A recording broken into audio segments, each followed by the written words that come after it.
Жалпыға бірде декларациялау жүйесі елімізде 2021 жылы басталды.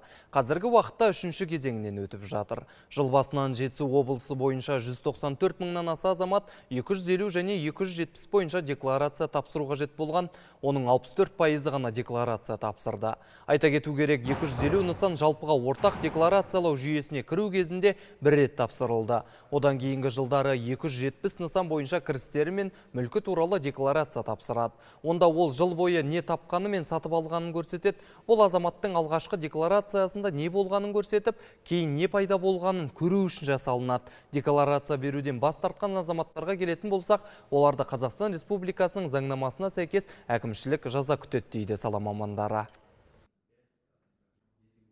Уақытылы тапсырмаған үшін әкімшілік жауапкершілік қарастырылған.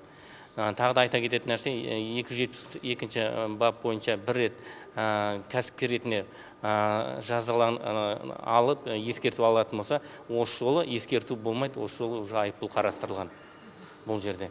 Яғни бұл екеуіне де бір баппен қарастырылған, яғни 12 айдың ішінде қайталанып отырса, уже жауапкершілік айыппұл түрінде болады.